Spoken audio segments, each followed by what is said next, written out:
Bismillahirrahmanirrahim. Assalamualaikum warahmatullahi wabarakatuh. Waalaikumsalam warahmatullahi wabarakatuh. Innal hamdalillah nahmaduhu wa nasta'inuhu wa nastaghfiruh wa na'udzu billahi min syururi anfusina wa sayyiati a'malina. May yahdihillahu fala mudilla lahu wa may yudlil fala hadiyalah. Asyhadu an la ilaha illallah wa asyhadu anna Muhammadan abduhu wa rasuluh. Allahumma salli ala Muhammad wa ala alihi wa sahbihi wa man tabi'ahum bi ihsanin ila yaumiddin. Teman-teman, saudara-saudari sekalian yang dimuliakan Allah,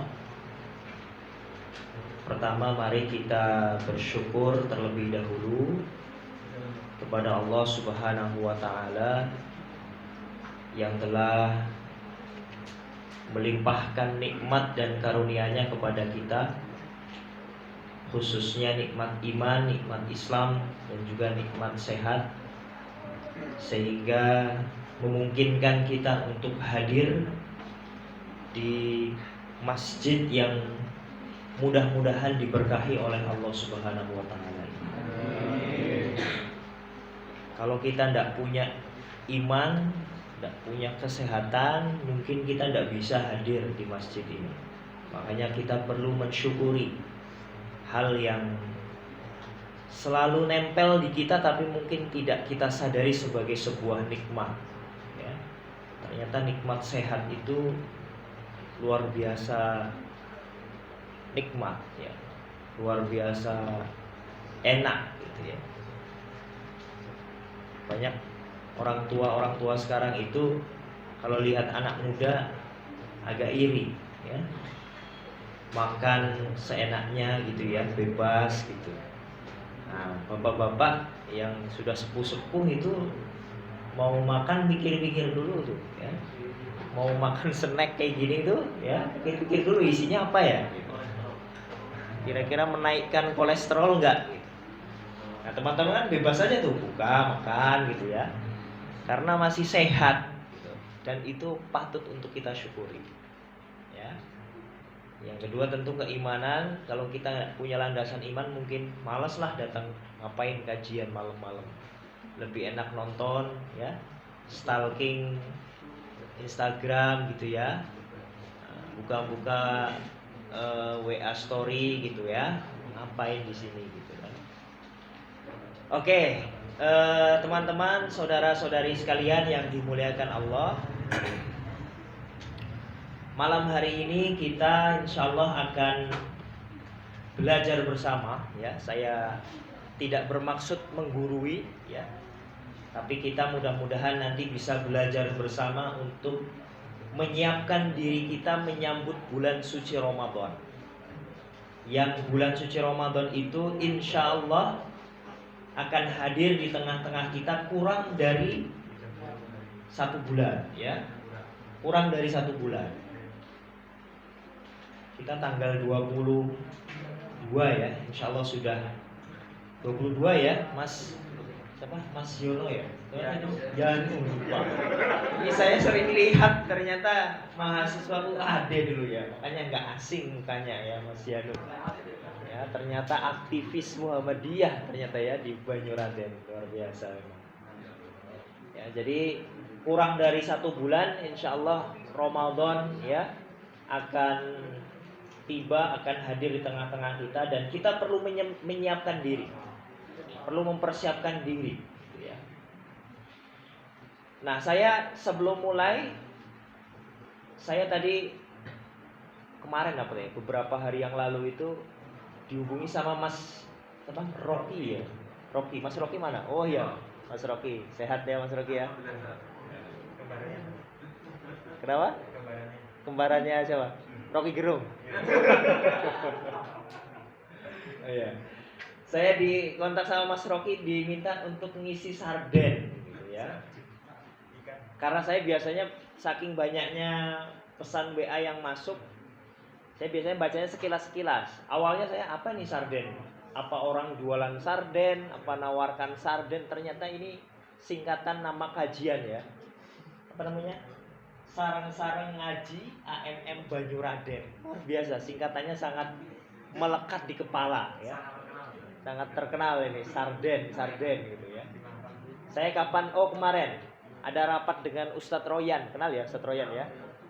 Ustadz Royan bilang, Ustadz besok ngisi sarden ya? Wah langsung orang yang di sampingnya tuh ngisi sarden dikira saya sekarang bikin sarden, warung sarden mungkin ya. Padahal ngisi kajian sarden.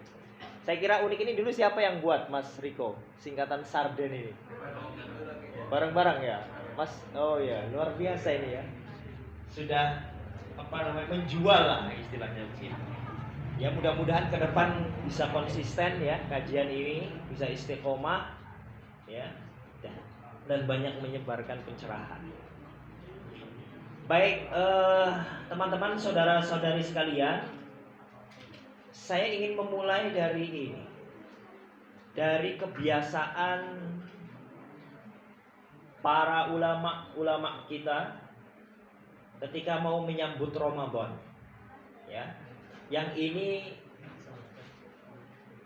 sebenarnya sangat kita harapkan bisa terjadi pada kita. Cuma sayangnya mungkin kita sering lupa ya, kalau Ramadan sudah lewat ya sudah gitu. Padahal para ulama dulu tidak begitu. Ya. Kata Ibnu Rajab Al-Hambali dalam salah satu kitabnya Lataiful Ma'arif, beliau memberikan kesaksian bahwa para ulama-ulama dulu ya, kanu yad'unallaha sittata ashhur ayyuballighahum Ramadan. Mereka para ulama itu berdoa kepada Allah 6 bulan ya, sebelum Ramadan tiba agar disampaikan di bulan Ramadan. Ya coba. Jadi 6 bulan sebelumnya sudah siap-siap. Kalau kita kan siap-siapnya 1 bulan sebelumnya juga belum tentu kan. Seminggu sebelumnya baru bersih-bersih musola gitu ya.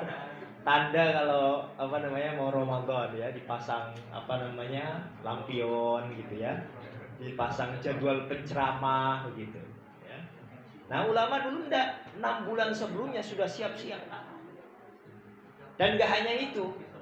Kata Ibnu Rajab, summa yad'unahu sittata ashhur ukhra ayyataqabbala minhum. Mereka para ulama juga berdoa 6 bulan setelah Ramadan agar amalan-amalan di bulan Ramadan yang telah mereka lewati itu diterima pahalanya. Ya. Jadi besok kalau sudah Ramadan kemudian selesai Syawal, kalau mau ikut ulama, berdoa tuh 6 bulan setelahnya agar ibadah-ibadah yang dilakukan di bulan Ramadan itu diterima. Ya. Ustaz, gimana mau ibadah? Di Ramadan aja ibadahnya sedikit, malah cuma tidur-tidur aja, gitu ya. Gimana mau berdoa biar diterima? Makanya kemudian kita perlu menyiapkan apa saja yang kita siapkan untuk menyambut bulan suci Ramadan ini. Ya. Ada 3 persiapan setidaknya yang perlu kita siapkan bersama-sama, ya. Termasuk saya pribadi. Yang pertama adalah al-i'dad bitarhibi Ramadan. Ya, bersiap-siap dalam menyambut bulan suci Ramadan. Ya. Bersiap-siap dalam menyambut ya bulan suci Ramadan itu dengan tarhib, dengan gembira, tidak hanya sekedar menyambut tapi dengan tarhib, dengan gembira. Kenapa ini penting, teman-teman sekalian? Karena sebagian kita ada yang menyambut Ramadan itu tidak dengan gembira. Ya.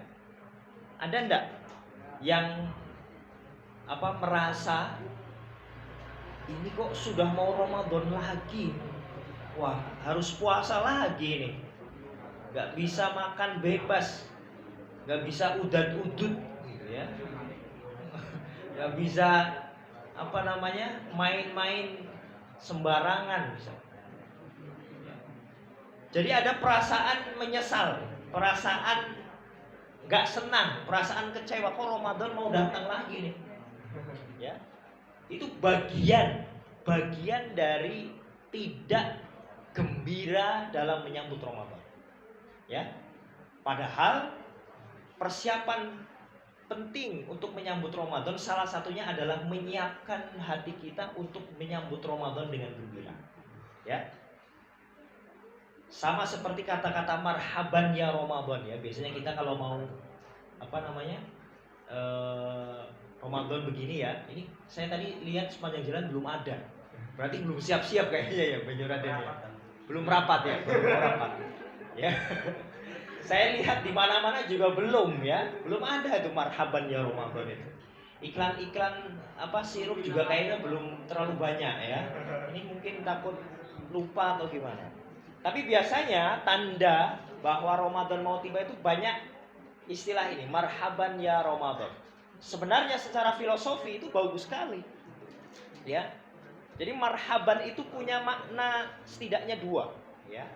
Marhab yang artinya rohbah, yang berarti adalah tempat yang lapang atau tempat yang luas.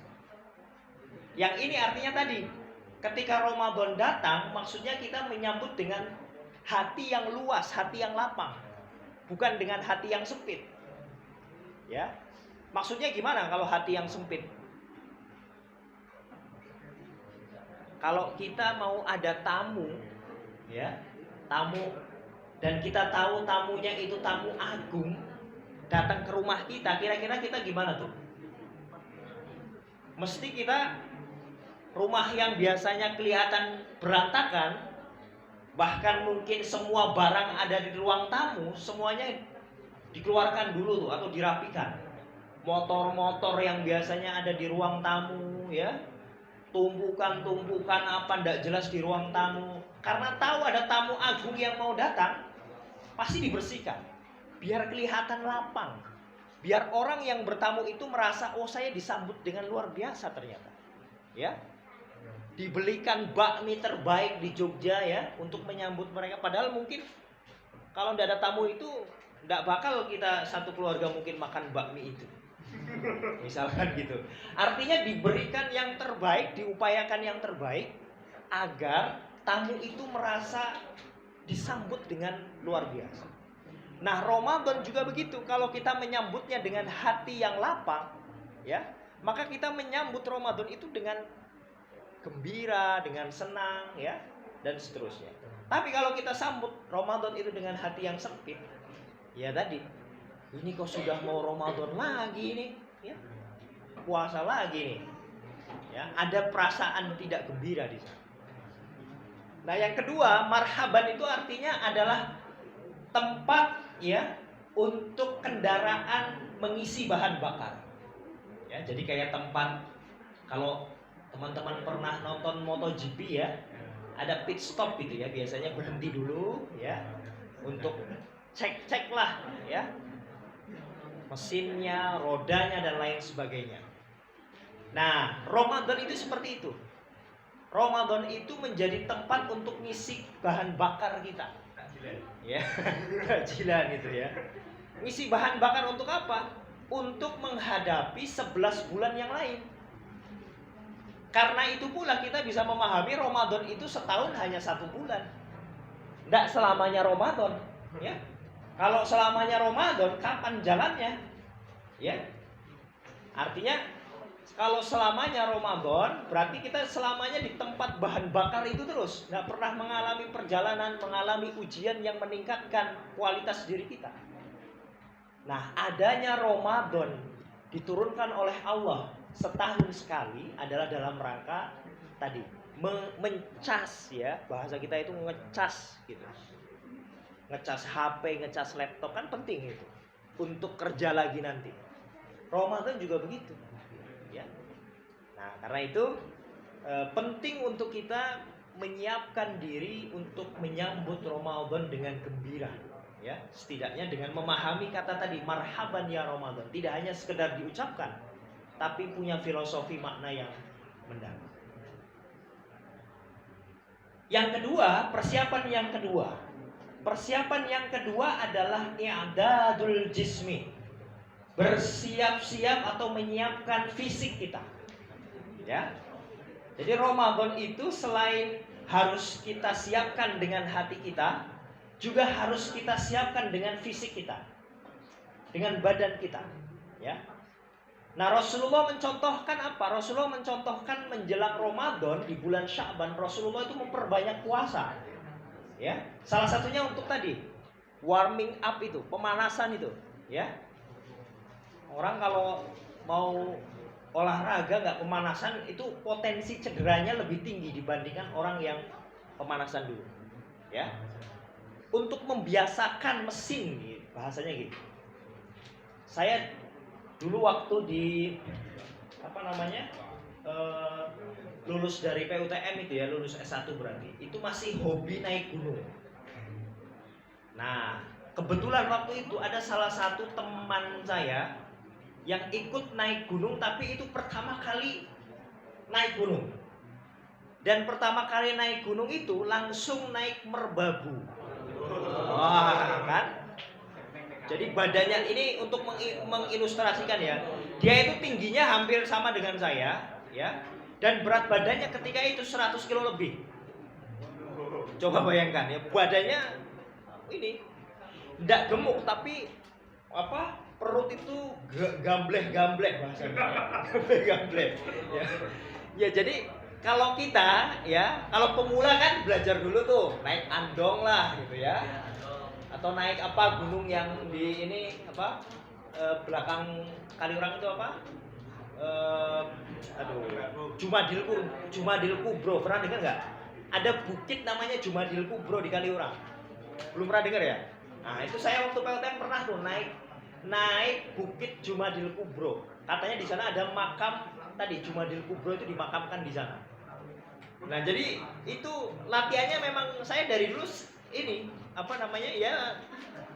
suka naik gunung itu karena latihan sedikit demi sedikit. Naik Jumadil Kubro, nggak terlalu berat memang ya. Naik sedikit ya, andong gitu ya. Terus gunung perahu ya. Nah, itu kan gunung tapi ya gunung-gunungan lah kalau bahasa kita itu kan. Habis itu udah tuh mulai yang gunung beneran ya. Merbabu dan lain sebagainya. Nah, ini orang baru tiba-tiba diajak iseng, sebenarnya ngajaknya iseng. Kok ternyata dia mau? Ya. Wah, itu baru belum ada setengah jalan udah mau kayak mati, nggak hanya pingsan, udah mau kayak mati gitu ya katanya. Udah saya tinggal aja sana tinggal gitu. Ya. Artinya apa? Artinya karena dia tidak menyiapkan fisik sejak awal, ya, maka dia akan payah begitu. Nah, sebagian dari kita mungkin yang tidak pernah berpuasa, kalau tiba-tiba berpuasa 1 hari full, wah itu bisa-bisa koma gitu ya. Kayak siapa itu yang dihajar sama siapa? Yang lagi viral itu? Yang Rubicon itu loh. Siapa namanya? Aduh, lupa saya. Yang pajak itu loh, ya, itu kan sampai koma itu ya, dihajar sama. Nah, itu kalau udah puasa mungkin begitu, kalau nggak biasa puasa mungkin begitu. Karena itu Rasulullah, kata istrinya sendiri, beliau bilang, "Fama ra'aitu Rasulullah sallallahu alaihi wasallam istakmala siyama syahrin illa Ramadan. Wa ma ra'aitu aktsar siyaman minhu fi Sya'ban." Kata Aisyah, istri Nabi, saya nggak pernah lihat Nabi berpuasa sebulan penuh kecuali di bulan Ramadan. Saya juga tidak pernah melihat beliau berpuasa yang lebih sering ketika di bulan Sya'ban. Artinya Nabi itu puasa full 1 bulan memang di bulan Ramadan. Tapi di bulan-bulan yang lain, ya, hari-harinya yang lebih banyak dipuasa adalah di bulan Sya'ban. Ya. Bukan di bulan Rajab atau lain sebagainya, ya. Kenapa? Karena ini adalah bulan menjelang Ramadan yang itu ada tujuannya, ya, melatih fisik agar terbiasa. ketika di bulan Ramadan itu nanti tidak kaget. Ya, sebagian kita kan ada tuh karena tidak pernah puasa sunnah misalkan ya, bulan Ramadan ya tidur terus, ya, capek dan seterusnya. Mungkin barangkali itu karena fisik kita belum terbiasa berpuasa. Ya. Selain dengan puasa, ya, kita juga perlu menyiapkan fisik kita agar bugar dengan cara berolahraga secara teratur. Ya, ini penting, ya. Penting kenapa? Karena mohon maaf ya, teman-teman sekalian, kita itu kadang-kadang menyepelekan olahraga, ya. Dianggap olahraga itu bikin capek aja. Padahal manfaatnya itu luar biasa. Hadis-hadis Nabi itu banyak sebenarnya menjelaskan tentang olahraga, ya. Ada yang memanah, berkuda, ya, berenang dan lain sebagainya. Itu salah satunya adalah tujuannya untuk menguatkan fisik, ya. Menguatkan fisik agar kuat, bugar gitu. Makanya Nabi memotivasi kepada para sahabat ketika itu, al-mu'minul qawiyyu khairun wa ahabbu ilallah minal mu'minid dha'if. Mukmin yang kuat, ya, itu lebih baik dan lebih dicintai oleh Allah dibandingkan mukmin yang lemah. Kuat di sini tentu pemahamannya luas, tidak hanya kuat secara fisik, kuat secara non fisik, tapi kuat segalanya. Kuat ekonomi misalkan, kuat pendidikan, ya, dan kuat-kuat yang lain. Tapi tentu termasuk di dalamnya adalah kuat fisik. Dan kuat fisik itu diantara caranya adalah dengan berolahraga. Ya. Coba di sini ada enggak yang rutin berolahraga seminggu misalkan 3 kali? Ada? Nggak ada ya? Nah ini karena merasa masih muda, masih enak-enak gitu ya. Nggak ada yang berolahraga tuh ya. Sama seperti sebagian anak muda hari ini tuh gitu tuh ya, merasa enak-enakan ya, lebih enak main game daripada Saya pribadi tuh ya, olahraga itu masih seminggu minimal 3 kali, bahkan biasanya 4 kali. Ya. Bebas olahraganya apa aja gitu ya. Tergantung minat teman-teman. Ya mungkin ada yang suka sepedaan ya, suka badminton, suka main bola ya. Yang perempuan mungkin senam ya, zumba dan sebagainya gitu ya. Enggak apa-apa gitu. Itu nanti hari ini mungkin tidak terasa, tapi nanti ketika di hari tua itu akan terasa ya. Coba lihat, ada yang tahu usianya Aderai sekarang? Ada nggak? Ada yang sering nonton Aderai nggak di sini? Channelnya Aderai, tidak ada ya? Hah? Kadang lewat aja ya. Ada yang tahu usianya ini? Om Deddy Corbuzier? Hah? 50-an, betul itu. 53 atau 54 kalau nggak salah. Aderai lebih tua lagi 3 tahun kalau nggak salah. Coba bayangkan, orang usianya hampir 60 tahun punya fisik seperti itu. Nggak ada kayaknya. Di Jogja mungkin bisa dihitung jari itu orang yang usianya hampir 60 tahun ya, tapi punya fisik begitu. Itu kan sebuah keberhasilan yang luar biasa. Karena apa? Karena ketekunan tadi, ketekunan berolahraga, ketekunan menjaga pola makan, ya, dan seterusnya. Dan itu insya Allah akan bermanfaat bagi diri kita, ya. Untuk apa? Untuk beribadah kepada Allah. Jadi niat kita olahraga, niat kita makan yang sehat, itu diniatkan untuk Allah, ya. Sehingga itu akan bermanfaat insya Allah bagi kita dan akan dimudahkan jalannya untuk kita hidup sehat. Ya, coba mulai dari sekarang luruskan niat. Kalau kita olahraga, makan sehat itu niati untuk biar ibadahnya gampang. Biar ibadahnya mohon maaf, sholatnya enggak pakai kursi. Mudah-mudah kok sholatnya pakai kursi. Malu sama bapak-bapak yang masih kuat berdiri kan. Ya, coba niati dengan ibadah. insya Allah Allah akan mudahkan itu. Teman-teman yang olahraganya biasanya mungkin capek-capek gitu ya, karena diniatkan untuk biar gampang ibadahnya, insya Allah pagi-pagi gitu ya, yang biasanya tidur lagi habis subuh, nah ini bangun lagi olahraga tuh ya. Yang biasanya disuruh milih bakmi atau apa gado-gado yang sayur-sayuran ya, biasanya pasti milih bakmi yang kuah dan lain sebagainya. Nah ini milih hijau-hijauan ya. Oke. Nah yang terakhir, persiapan yang ketiga ya, yaitu i'dadul ilmi. Ramadan itu harus kita siapkan. Tadi yang pertama menyiapkan hati, yang kedua menyiapkan fisik, yang ketiga yang tidak kalah penting adalah menyiapkan ilmu. Ilmu tentang Ramadan. Ya. Al-ilmu imamul amal, wal amalu tabi'uh. Ilmu itu adalah pemimpin amal dan amal akan mengikuti ilmu. Maksudnya adalah ilmu itu dibandingkan amal lebih tinggi ilmu dulu. Jadi kalau mau beramal harus punya ilmunya. Ya, jangan kebalik, beramal dulu ilmunya nyusul nanti, nggak boleh. Ya, makanya kita kalau mau beramal, ya, melakukan ibadah misalkan harus tahu ilmunya dulu. Ya, harus tahu ilmunya dulu. Agar apa? Agar ibadah kita itu bisa diterima oleh Allah Subhanahu wa Ta'ala. Ya. Nah, dalam hadis Nabi memuji orang-orang yang berilmu, ya, dibandingkan orang yang ya mungkin ahli ibadah tapi tanpa didasari oleh ilmu, ya.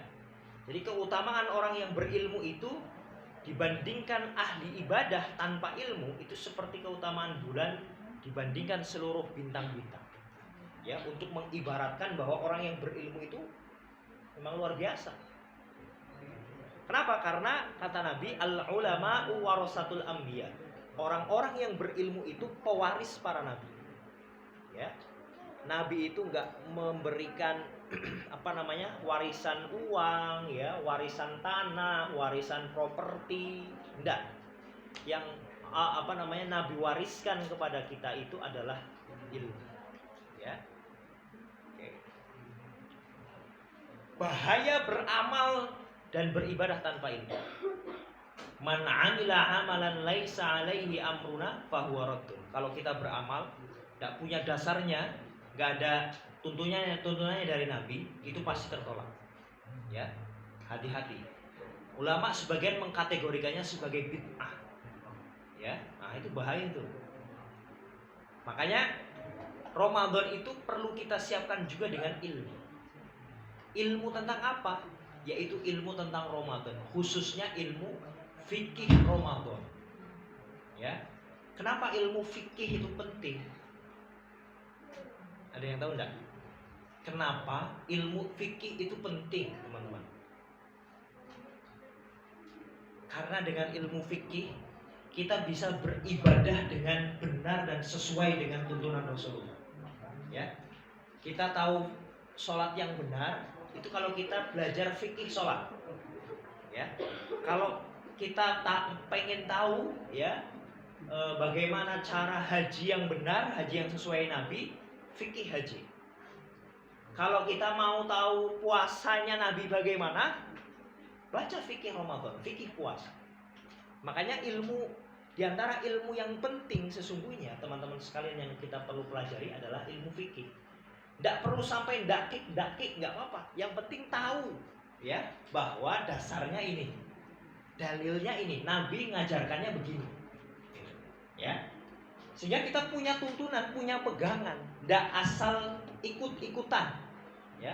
Apalagi Muhammadiyah, ya, itu mendorong warganya agar tidak taklid, tidak hanya sekedar ikut-ikutan, tapi mendorong warga Muhammadiyah agar menjadi muttabi, ya, pengikut yang tahu dalil-dalilnya, ya, tahu dasarnya. Oh, ini ada dasarnya dari Nabi toh, gitu ya. Jadi kita beribadah ya mantap, beribadah ya tenang gitu, ya. Nah, di antara contoh-contoh misalkan ya, contoh-contoh kasus-kasus di mana orang kalau nggak tahu ilmu tentang Ramadan, tentang puasa, mungkin akan menganggap sesuatu ini ya, yaitu tentang rukhsah misalkan ini ya contohnya. Menganggap bahwa rukhsah untuk tidak berpuasa itu mungkin hanya untuk orang yang sakit atau orang yang hamil. Padahal sebenarnya teman-teman sekalian, rukhsah untuk tidak berpuasa itu juga diberikan untuk para pekerja berat. Para pekerja berat yang dia tidak mampu untuk berpuasa karena dia punya pekerjaan itu. Contohnya misalkan ya, ada orang-orang yang mohon maaf punya profesi sopir kendaraan-kendaraan berat ya. Oh, itu energinya luar biasa tuh ya. Selain dia nyopir mungkin berhari-hari berjam-jam dan diterik matahari, dia mungkin harus ngangkut-ngangkut juga tuh, ngangkat-ngangkat dan lain sebagainya. Kalau dia kemudian tidak kuat untuk berpuasa dan memilih untuk tidak berpuasa, dia termasuk orang yang mendapatkan keringanan. Bukan bagian dari orang yang berdosa. Kan ada orang yang tidak berpuasa Ramadan, ya, padahal sebenarnya bisa, tapi kok dia nggak puasa, dia berdosa. Tapi kalau ini, dia karena pekerjaannya berat, sehingga tidak memungkinkan bagi dia untuk berpuasa, maka ketika dia tidak berpuasa tidak berdosa. Hanya nanti diganti di hari yang lain. Ya. Jadi para pekerja berat itu ternyata mendapatkan rukhsah, ya, mendapatkan keringanan. Tidak hanya orang yang sakit ya dan seterusnya. Contoh lagi misalnya, hal yang sering dianggap membatalkan puasa, padahal sebenarnya tidak membatalkan puasa. Apa? Gosok gigi. Ya. Gosok gigi itu sering dikira. Saya dulu pernah ya waktu apa namanya? Kecil tapi belum balik ketika itu. Ya masih belajar berpuasa. Ada saudara saya yang menegur saya ketika itu karena gosok gigi siang-siang. Ya, pas mandi jam 8, jam 9-an gosok gigi, lalu ditegur, jangan gosok gigi, batal nanti. Makanya dulu saya juga punya anggapan kalau gosok gigi itu batal. Ternyata teman-teman sekalian, gosok gigi itu tidak membatalkan puasa. Ya. Ada hadisnya dari Imam Al-Bukhari, ya. An Amir bin Rabi'ah qala ra'aitun Nabiyya sallallahu alaihi wasallam yastaku wa huwa sha'im ma la ahsi au a'uddu. Aku berkali-kali coba. Jadi ini tidak hanya sekedar melihat, tapi berkali-kali melihat Rasulullah gosok gigi padahal beliau sedang berpuasa. Ya. Jadi menggosok gigi ketika puasa itu tidak batal. Yang batal itu ketika gosok gigi, odolnya dimakan itu batal itu. Ya. Pakai gosok gigi, pakai odolnya rasa jeruk. Ya. Karena punya adiknya mungkin yang masih balita, kok enak, nah, sambil dimakan, nah itu batal. Ya. Nah itu punya adik kecil tuh ya di belakang dimakan itu. Nah itu yang membatalkan. Tapi kalau gosok gigi ya biasa begitu, lalu kemudian ada busanya dikeluarkan, itu tidak membatalkan. Memang ada yang memakruhkan. Ya, memakruhkan itu dalam pengertian untuk jaga-jaga sebenarnya. Jadi bukan dilarang, tapi untuk berjaga-jaga biar tidak batal, tidak ketelan dan seterusnya.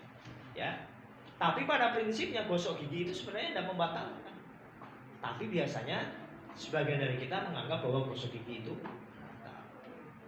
Nah, contoh yang lain, ada yang sudah menikah belum di sini? Ada? Hah? Belum ada ya?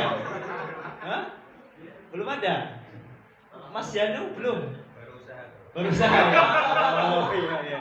Ya ini buat bekal ya nanti ya. Jadi mudah-mudahan nanti sebelum Ramadan sudah nikah. Jadi pas Ramadan besok itu lagi pengantin baru gitu kan. Jadi kan junub terus gitu kan.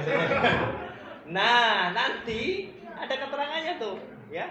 Junub hingga subuh itu bukan berarti tidak boleh puasa ketika itu. Ya.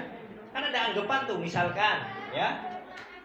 Malamnya itu baru berhubungan suami istri, lalu kemudian kecapean kesiangan bangunnya, ya. Sudah azan subuh, dia nggak sahur, sudah azan lagi. Nah, dia kemudian nyesel, aduh ini gara-gara kamu sih. Misalkan gitu kan. Nah, lalu kemudian dia nggak berpuasa karena menganggap bahwa ini kan junub gitu. Nah, padahal sebenarnya enggak, teman-teman sekalian, ya. Karena istri Nabi sendiri, ya, istri Nabi sendiri yang memberikan kesaksian, ya. An Ummi Salamah wa Aisyah, ya. Zaujin Nabi sallallahu alaihi wasallam annahu kana yudrikuhul fajru wa huwa junubun min ahlihi thumma yaghtasilu wa yasum, ya. Dari Ummu Salamah dan Aisyah, para istri Nabi, diriwayatkan bahwa beliau pernah junub ketika fajar telah terbit. Artinya malamnya Nabi berhubungan dengan istrinya, ya. Kemudian beliau mandi lalu kemudian berpuasa. Ya. Artinya apa teman-teman sekalian? Nabi di hari itu tetap berpuasa, bukan tidak berpuasa. Ya. Nah, ini sering sebagian dari kita tidak paham, ya, karena nggak tahu fikih Ramadan, fikih puasa. Karena itu i'dadul ilmi, menyiapkan ilmu tentang puasa Ramadan itu adalah bagian yang penting. Nah, karena itu terakhir, ya, teman-teman, apalagi ini Jamaah Muhammadiyah, angkatan muda Muhammadiyah harus punya buku ini nih, wajib hukumnya, ya. Tuntunan ibadah pada bulan Ramadan diterbitkan oleh Majelis Tarjih dan Tajdid pimpinan pusat Muhammadiyah, ya. Harus punya buku ini untuk bekal, ya, untuk kita sendiri, ya, atau mungkin keluarga ketika nanti tanya, atau teman, atau tetangga dan lain sebagainya, ya. Nah, ini penting. Saya kira di SM masih banyak lah, apalagi menjelang Ramadan itu kan lebih banyak lagi, ya. Mumpung ini masih ada beberapa hari menjelang Ramadan, ya. Nah, kita sempatkan baca buku ini untuk menambah ilmu, untuk mempersiapkan ilmu, ya. Nah, satu lagi ini juga tidak kalah penting, buku yang ditulis oleh Prof. Samsul Anwar. Dulu ketua Majelis Tarjih dan sekarang di muktamar kemarin baru terpilih menjadi ketua PP Muhammadiyah. Beliau menulis fatwa Ramadan, ya. Kebetulan editornya saya, ya. Oke. Nah, buku ini kelebihannya apa teman-teman sekalian? Biasanya Prof. Samsul itu kalau nulis buku itu detail, dake gitu ya, karena beliau akademisi. Tapi di buku ini beliau sajikan dengan ringkas, dengan padat. Kenapa? Karena beliau awalnya sebenarnya buku ini berasal dari tulisan-tulisan tanya jawab di Republika yang dulu di tahun 2016 sampai kalau tidak salah, beliau diminta oleh Republika untuk menjawab pertanyaan-pertanyaan yang masuk ke Republika lalu dipublikasikan di Republika. Jawaban beliau itu. Nah, jawaban itulah yang kemudian, ya, disusun menjadi buku ini. Tapi ada fatwa-fatwa yang baru, ya, fatwa-fatwa yang baru yang tidak hanya di Republika itu. Nah, saya kira ini bisa untuk menambahi tadi buku yang pertama, ya. Kalau yang ini resmi dari Muhammadiyah, diterbitkan Majelis Tarjih. Kalau yang ini untuk tambahan lah. Insya Allah fatwa-fatwanya selaras dengan spirit Muhammadiyah, ya. Saya tidak tahu ini karena saya tidak menjual juga. Ini hanya saya ambil aja posternya. Silakan kalau mau, mungkin tadi hubungi nomor ini, nomor yang ada di narah hubung ini. Kalau yang ini saya kira di SM masih, ya. Oke, mungkin itu teman-teman sekalian, ya. Jadi untuk merangkum semuanya tadi dalam menyambut Ramadan ini, mari kita persiapkan 3 hal setidaknya. Yang pertama adalah menyiapkan hati kita dengan menyambut Ramadan dengan gembira. Yang kedua menyiapkan fisik kita, dan yang ketiga menyiapkan ilmu, ya, agar kita menyambut Ramadan ini bisa dengan 3 hal tersebut dan menjadikan Ramadan kita ini lebih baik dari Ramadan sebelumnya. Ya. Demikian, terima kasih. Saya akhiri. Assalamualaikum warahmatullahi wabarakatuh. Waalaikumsalam warahmatullahi wabarakatuh.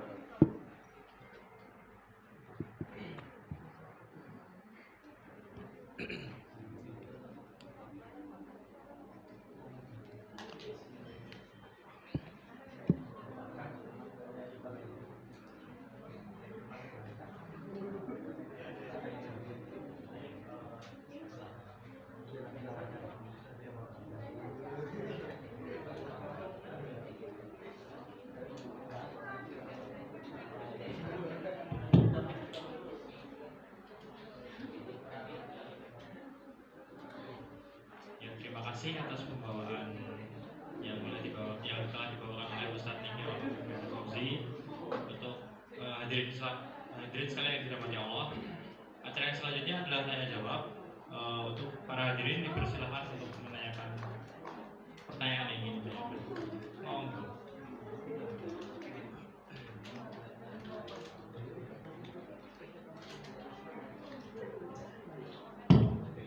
Ya, sebelumnya Assalamualaikum warahmatullahi wabarakatuh. Waalaikumsalam. Perkenalkan, nama saya Dika Ramsyah dari Banyuwangi. Sebelumnya Ustadz, saya mau tanya tentang bab ilmu. Kan banyak ya zaman sekarang orang-orang yang milenial kebanyakan dapat ilmu misalnya dari online atau YouTube atau Google, dan ada juga yang mendapat ilmu itu langsung berguru dari ustadz, kiai. Nah, itu kita mendapatkan ilmu sama, tapi sah tidak ya Ustadz? Ilmu yang kita dapatkan itu untuk diamalkan. Sekian, terima kasih.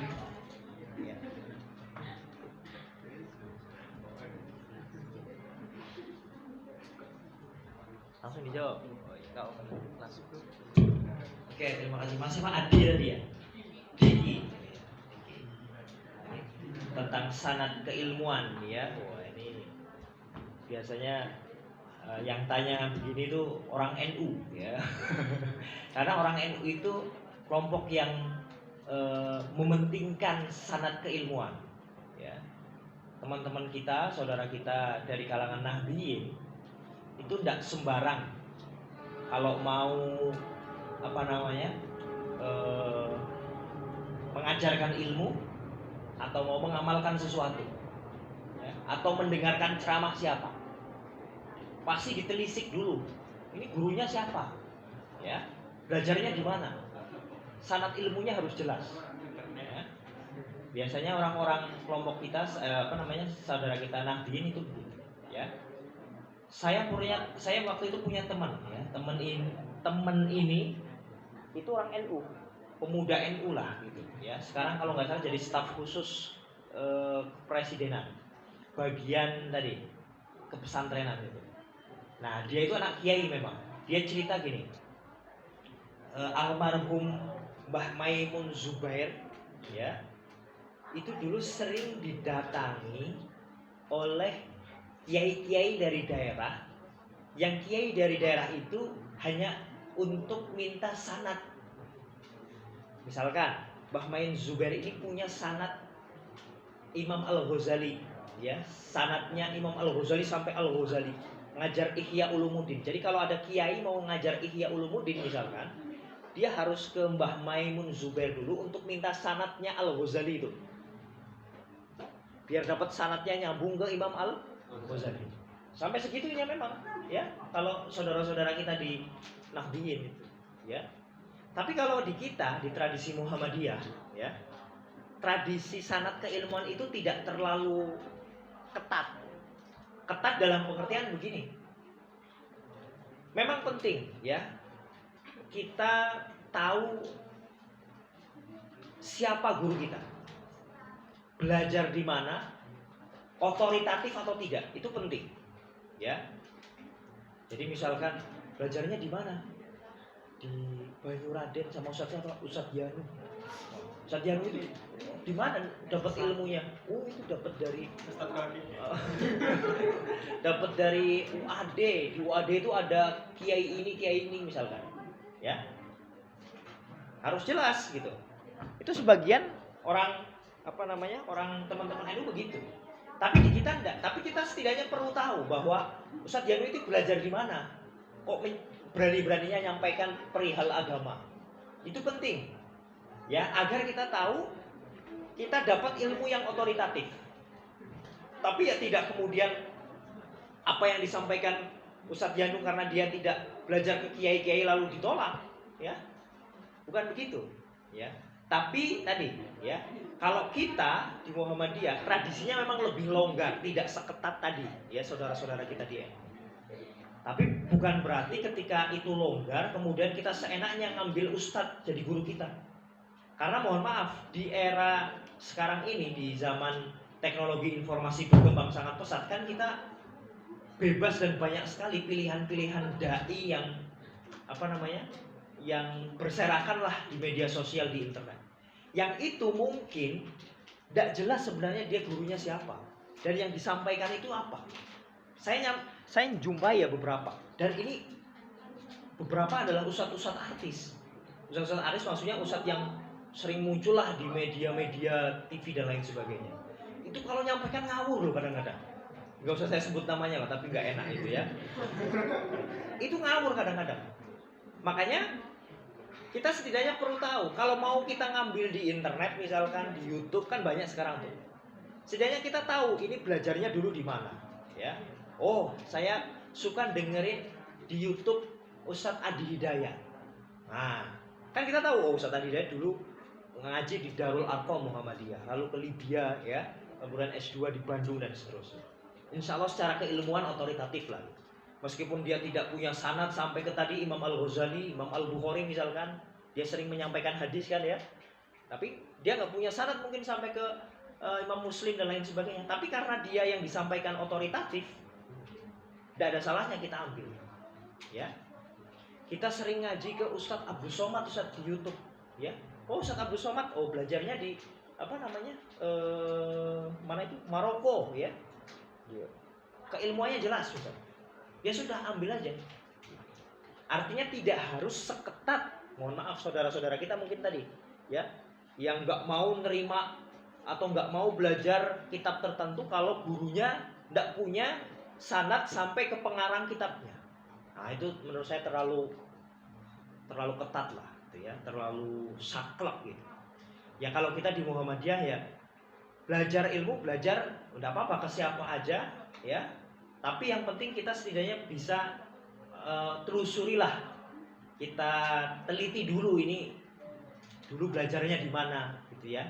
Jangan asal karena nyampaikannya enak ya, lalu kita kemudian jadikan ini wah ini ustadz panutan saya misalkan ya. Jadi gitu Mas ya. Kalau di Muhammadiyah tidak terlalu ketat ya, tapi kemudian tidak terlalu longgar juga. Yang saya tanya itu, misalnya kita berilmu dari YouTube, dari Google, apakah itu sah atau boleh kita Sah, boleh dong. Boleh.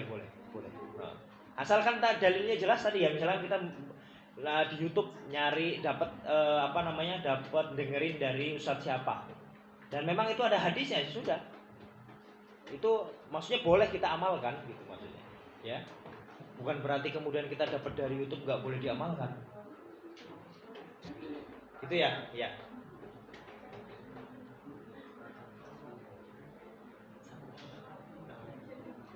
Terima kasih pertanyaannya dari Mas Dini dan jawaban dari Ustadz. Untuk selanjutnya masih ada kesempatan untuk bertanya. Apakah ada lagi?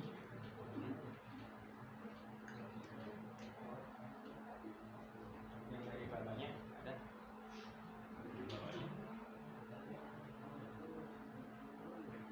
Nggak ada.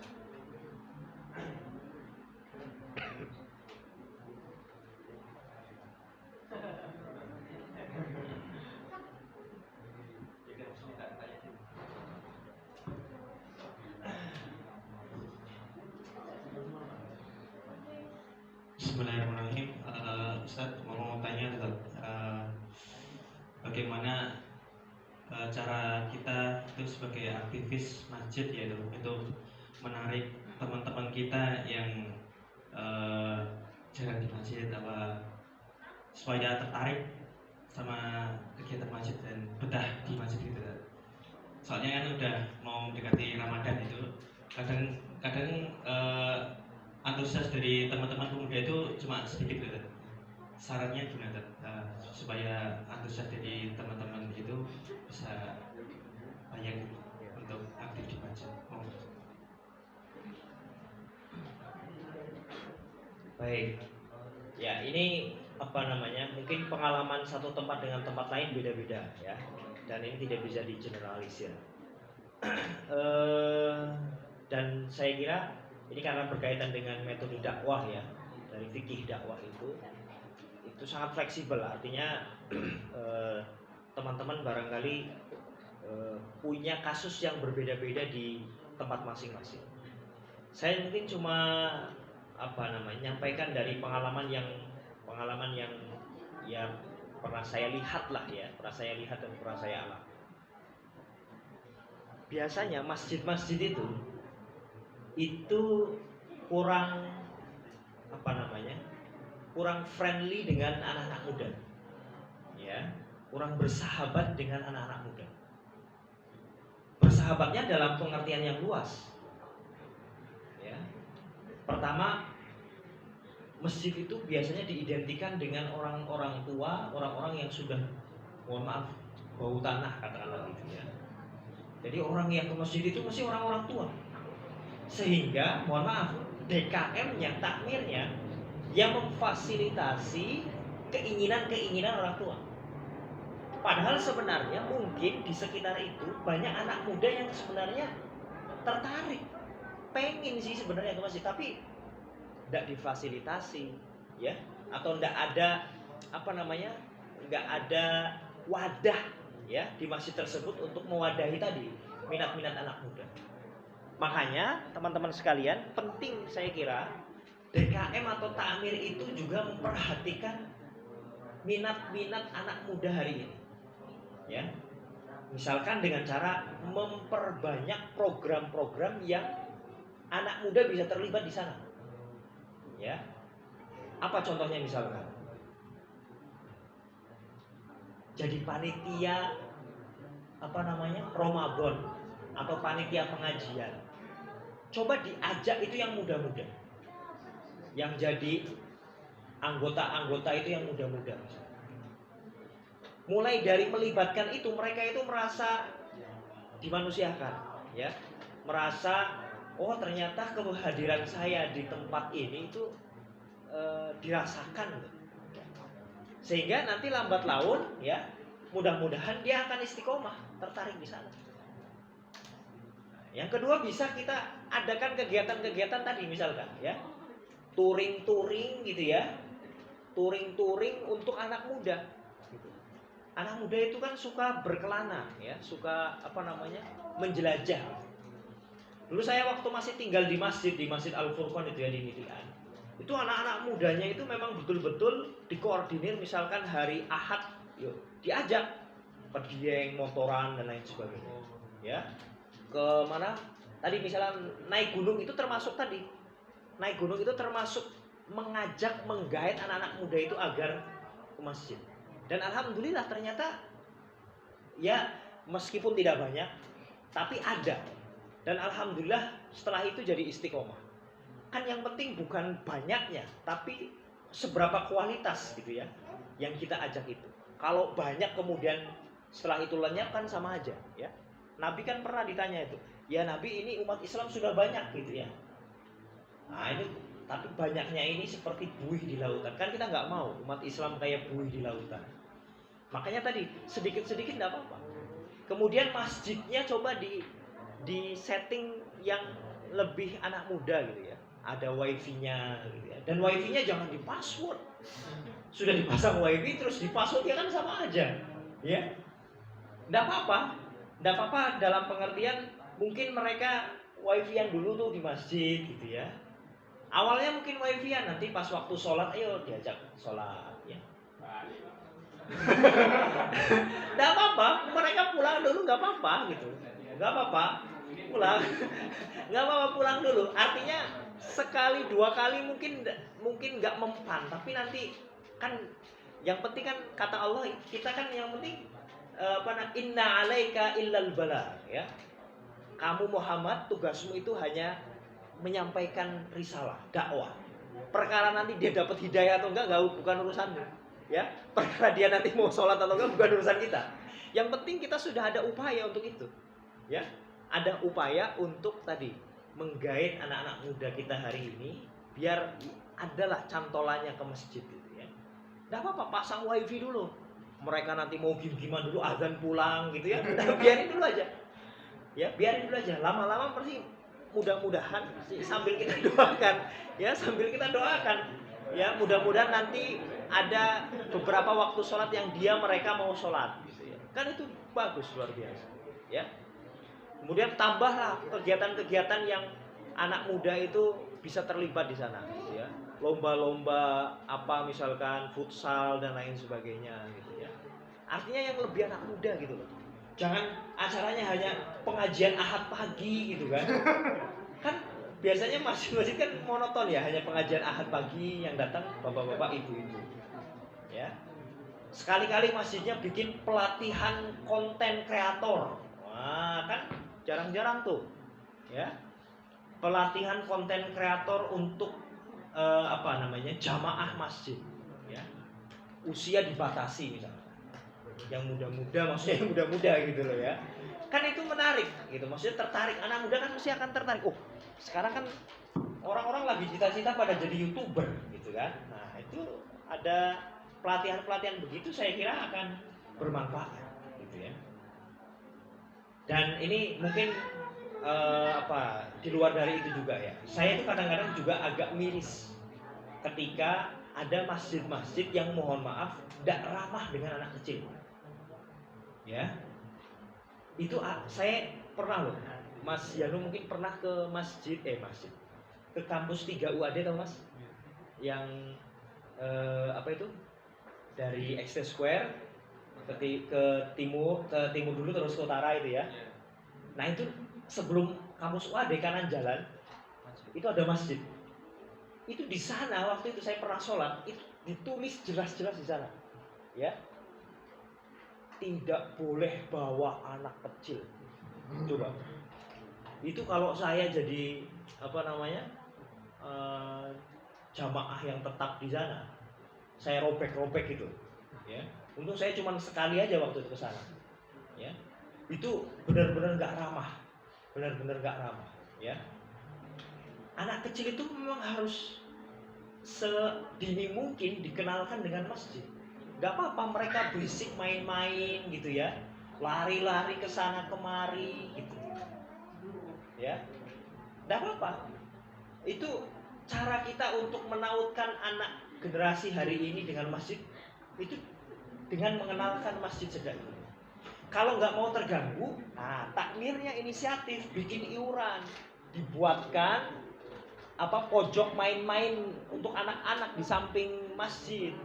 Biar lari-larinya nggak di masjid, ya. Jadi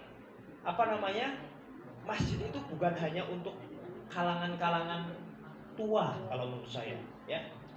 Anak-anak muda, anak kecil itu juga punya hak, ya, untuk menikmati masjid.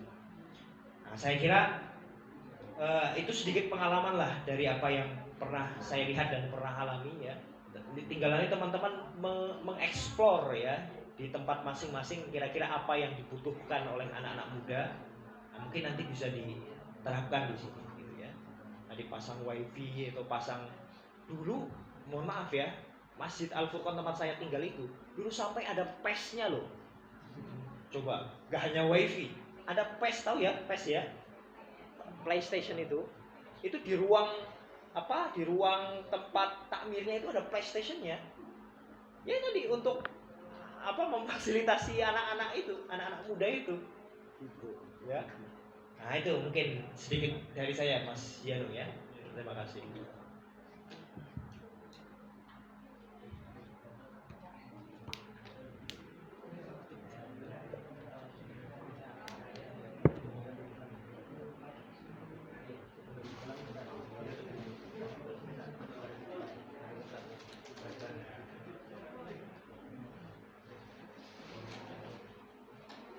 kasih atas jawaban yang telah diberikan oleh Ustadz. Untuk acara selanjutnya yaitu penutup. Hadirin yang dirahmati Allah